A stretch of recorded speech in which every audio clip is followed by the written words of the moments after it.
नवीन की अम्मी को गुजरे बस 1 ही महीना बीता था कि गोविंद ने दूसरा निकाह कर लिया और अपनी दूसरी बीवी कंचन को घर ले आया। कंचन, ये मेरा बेटा नवीन है। मैं इससे बेहद प्यार करता हूँ। मैंने तुमसे शादी भी बस इसलिए की है कि इसकी अच्छे से देखभाल हो सके। जी, मैं इसे माँ का प्यार दूंगी। मुझे तुमसे यही उम्मीद थी। उस दिन कंचन नवीन से बात करने गई। नवीन, हेलो, मैं कंचन हूँ, तुम्हारी अम्मी। आप मेरी सौतेली अम्मी हो ना? सौतेली तो पता नहीं, पर मैं तुम्हारी अम्मी जरूर हूँ। मतलब ये कि तुम्हारे अब्बा ने मुझसे शादी सिर्फ तुम्हारे लिए की है और कहा कि मैं तुम्हारा खास ख्याल रखूं। और वैसे भी तुम मुझे बहुत अच्छे लगते हो। और वो क्यों? क्योंकि दिन भर अपनी अम्मी की तस्वीर देखते रहते हो। मतलब तुम अपनी अम्मी से बेहद प्यार करते हो, और अगर ऐसी औलाद मुझे मिले तो मेरी तो किस्मत ही खुल जाए ना। पर तुम तो बहुत छोटी हो। अगर मैं तुम्हें अम्मी कहूँगा तो अजीब नहीं लगेगा? चाहे किसी को कुछ भी लगे, पर मुझे तो बहुत अच्छा लगेगा। पहले ही रोज नवीन और कंचन की दोस्ती हो गई। अगले कुछ रोज में कंचन और नवीन घुल मिल गए थे। उन दोनों को एक साथ रहना बेहद पसंद था। वो लोग बातें करते, हंसते, खेलते और साथ खाना भी खाते। एक रोज नवीन ने कंचन को एक साड़ी दी। ये क्या? ये मेरी अम्मी की पसंदीदा साड़ी थी। उन पर बहुत अच्छी दिखती थी। अब वो नहीं रही तो तुम इसे पहन लो। जरूर, ये साड़ी तुमने मुझे दी है तो मैं जरूर पहनूंगी। रुको, अभी पहन कर आती हूँ। कंचन कमरे में गई और उसने वो साड़ी पहनी, और जैसे ही उसने वो साड़ी पहनी वो पोशीदा हो गई। तभी गोविंद दरवाजा खटखटाने लगा। कंचन, कंचन। कंचन ने झटपट दरवाजा खोला, पर वो गोविंद को नजर नहीं आ रही थी। कमाल है, ये दरवाजा अपने आप ही खुल गया। कंचन, कंचन। जी फरमाइए। कहाँ हो तुम? यही तो हूँ, आपके रूबरू। कहाँ? तभी गोविंद को बाहर से एक आवाज आई। गोविंद जी! और गोविंद बाहर निकल गया। यहाँ कंचन को समझ नहीं आ रहा था कि क्या हुआ। वो आईने के सामने खड़ी हो गई और उसने देखा कि वो नजर नहीं आ रही थी। ये कैसे मुमकिन है? मैं नजर क्यों नहीं आ रही? क्या माजरा है? कंचन समझ गई कि उसने जो साड़ी पहनी थी वो जादुई साड़ी थी। कंचन ने तुरंत साड़ी बदल दी और जादुई साड़ी संभाल कर रख दी। कुछ देर बाद गोविंद वापस पहुंचा। कहाँ थी तुम? वो यहीं पलंग के पास सफाई कर रही थी। ठीक है, मैं बाहर जा रहा हूँ। आते आते देर हो जाएगी। तुम और नवीन खाना खा लेना, ठीक है? गोविंद वहाँ से चला गया और कंचन ने वो जादुई साड़ी की बात नवीन को बताई। सच्ची? हाँ सच्ची। अच्छा ये बताओ, ये बात तुम्हारे अब्बू को बताऊं क्या? नहीं, उन्हें मत बताना। अम्मी की साड़ी जादुई बन गई है। इसके पीछे कोई भी वजह हो सकती है। ठीक है। अगले रोज गोविंद अपने स्टडी रूम में बैठा था। तभी दरवाजे की घंटी बजी। कंचन दरवाजा खोलने ही जा रही थी कि रुको, मैं खोलता हूँ। ठीक है। दरवाजे पर वकील साहब थे। मुझे वकील साहब से निहायत जरूरी गुफ्तगू करनी है। कोई हमें परेशान न करे। ठीक है। गोविंद और वकील साहब स्टडी रूम में चले गए और नवीन कंचन के पास आया। मेरी अम्मी के इंतकाल से पहले भी यही वकील आया था। अच्छा, और अब्बा ने ऐसे ही बोला था। तो अब हमें क्या करना चाहिए?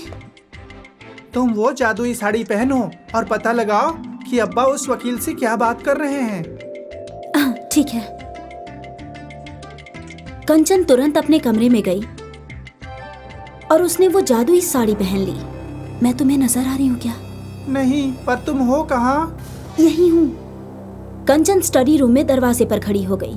वो वकील और गोविंद की बातें सुनने लगी। आपको लगता है कि दूसरे निकाह की तरकीब काम करेगी? हाँ, यकीनन काम करेगी। दुनिया जानती है कि सौतेली माँ कैसी होती है। मैंने अपनी बीवी को मार दिया। सोचा ये जायदाद मेरे नाम हो जाएगी, पर उसने तो पहले ही सब कुछ नवीन के नाम कर रखा है। अब हम नवीन को मारेंगे और इल्जाम उसकी सौतेली माँ पर डाल देंगे। फिर ये सारी जायदाद सिर्फ और सिर्फ मेरी होगी, सिर्फ मेरी। मेरा कमीशन मत भूलिएगा। बिल्कुल नहीं। ये सुनकर कंचन सहम गई। उसे समझ नहीं आ रहा था कि वो क्या करे। वो कमरे से बाहर आ गई। उसने ये सारी बात नवीन को बताई। मुझे पहले से ही ऐसा लग रहा था। मेरे अब्बा अक्सर मेरी अम्मी को पीटते रहते थे। अब मैं उन्हें नहीं बख्शूंगा। गुस्से से नहीं, अक्ल से काम लो और जो मैं बोल रही हूँ वही करो। पुलिस स्टेशन जाओ और अपने अब्बा के खिलाफ शिकायत करो और कहना कि तुमने अपनी माँ का कत्ल होते हुए खुद देखा है। कंचन की बात सुनकर नवीन पुलिस स्टेशन शिकायत करने चला गया।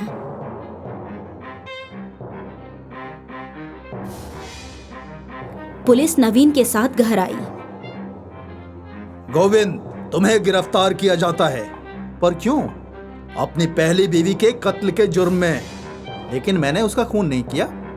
आपके बेटे ने खुद खून होते हुए देखा है। क्या? ये हो ही नहीं सकता। ये वहां था ही नहीं जब मैंने इसकी अम्मी को मारा था। देखिए इंस्पेक्टर, इन्होंने खुद कबूल कर लिया कि इन्होंने ही नवीन की अम्मी को मारा है। गोविंद, अब चलो हमारे साथ। तुम्हारी असली जगह हवालात में ही है। गोविंद को पुलिस पकड़कर ले गई और फिर नवीन और कंचन हंसी खुशी माँ और बेटे की तरह रहने लगे। कौन कहता है कि सौतेली माँ माँ नहीं होती? अम्मी की जादुई साड़ी ने अपने बेटे की जिंदगी बचा ली।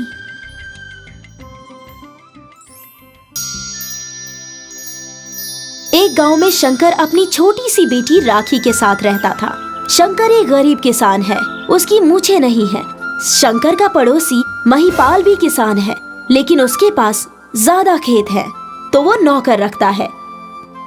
महिपाल की भी एक छोटी बेटी है जिसका नाम है रचना।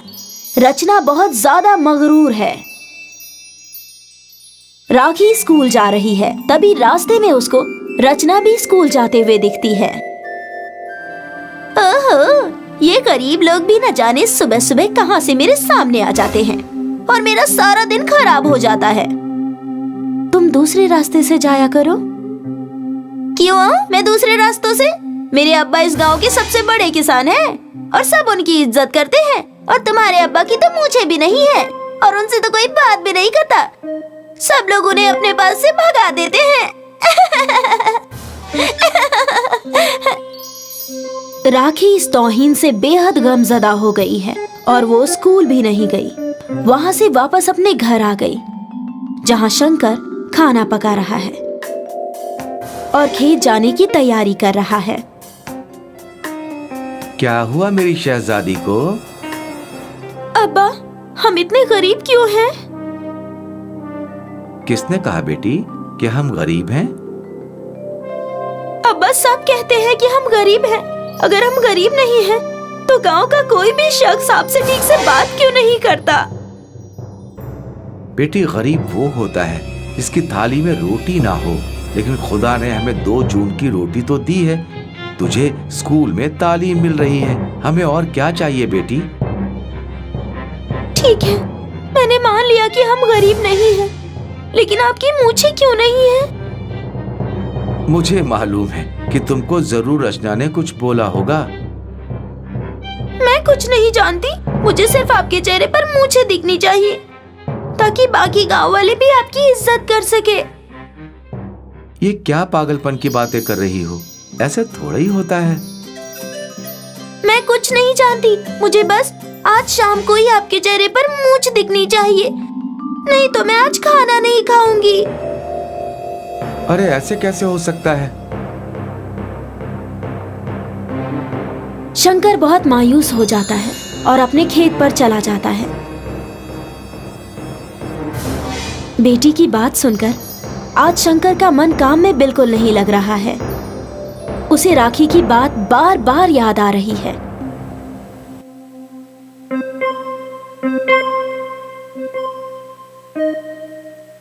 इसीलिए वो पेड़ के नीचे बैठ जाता है। मैं अपनी नन्ही सी शहजादी को कैसे बताऊं कि मैं कितना गरीब हूं, कि मैं मूछें नहीं रख सकता, क्योंकि ये गांव इस बात को मंजूर नहीं करेगा। और अगर आज मूछ नहीं रखी तो वो खाना नहीं खाएगी। मूछों को अगर बढ़ाऊं तो एक दिन में तो आएगी नहीं। या अल्लाह, तूने मुझे किस उलझन में फंसा दिया। अब मैं क्या करूं? इससे तो बेहतर है कि मैं मर जाऊं। लेकिन अगर मैं मर गया तो मेरी बेटी का ख्याल कौन करेगा?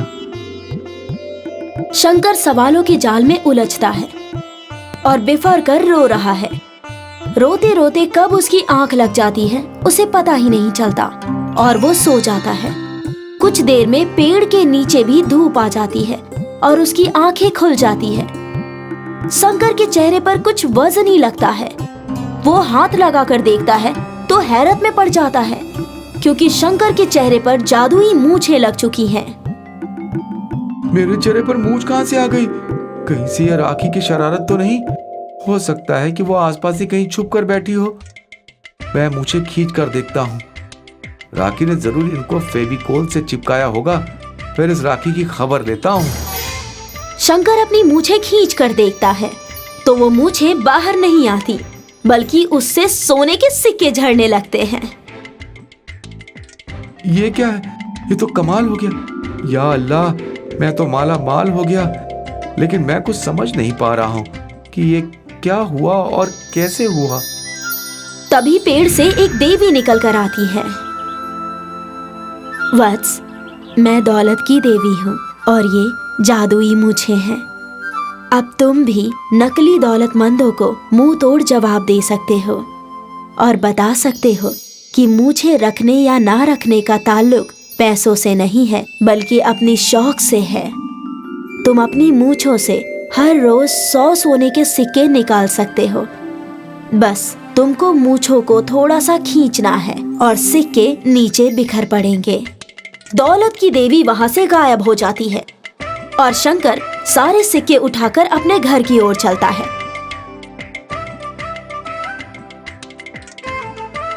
शंकर घर जा रहा है तभी रास्ते में उसे महिपाल मिल जाता है। अरे शंकर, लग रहा है तुम पागल हो गए हो। क्यों महिपाल भाईजान? हमें तो लग रहा है कि आप पागल हो गए हो। तू मेरा मखौल उड़ा रहा है। क्या तुझे इतना भी नहीं मालूम कि मैं दौलतमंद काश्तकार हूँ और तू मेरे सामने मूंछें नहीं रख सकता? खुदा बड़े बोल ना बुलवाए, लेकिन भाईजान वक्त सबका बदलता है। और ये देखो, मेरे पास अब 100 सोने के सिक्के हैं। अगर तुम्हारे पास हैं तो दिखा दो। महिपाल वहां से खामोशी से चला जाता है और शंकर अपने घर पहुंचकर सारा वाकया अपनी बेटी को बताता है और उसकी बेटी बहुत खुश हो जाती है। शंकर अब हर रोज अपनी मूंछों से रोज सोने के सिक्के निकालने लगता है और देखते ही देखते वो सिर्फ गांव का नहीं, पूरे इलाके का दौलतमंद शख्स बन जाता है। उसने एक आलीशान हवेली बना ली और नौकर रख लिए। राखी भी अब शहजादी बन के रहने लगी। शंकर आज सुबह सोकर उठा तो उसकी मूंछें गायब हो गई और फिर दौलत की देवी प्रकट हुई और शंकर को बताया कि अब मूंछों को उसके पास रखने का वक्त पूरा हो गया है। शंकर की हवेली में आज कुछ लोग आने वाले थे। शंकर, तुम इस इलाके के सबसे दौलतमंद शख्स हो, फिर तुमने मुझे क्यों कटवा दी? मैं आप सबसे एक बात कहना चाहता हूँ कि जैसे आप सबने मिलकर बरसों तक मेरा इस्तेमाल किया और मुझे कभी मूंछ रखने का हक नहीं दिया क्योंकि मैं गरीब था, लेकिन मुझे किसी का शौक हो सकती है, उसकी औकात नहीं। और हाँ, किसी की भी हैसियत को उसकी मूंछों से नहीं तौलना चाहिए। सब मिलजुल कर रहो और खुश रहो। इस तरह गांव में ऊंच नीच का भेदभाव मिट जाता है और फिर बिना मूंछ के लोग भी अच्छी जिंदगी जीने लगते हैं।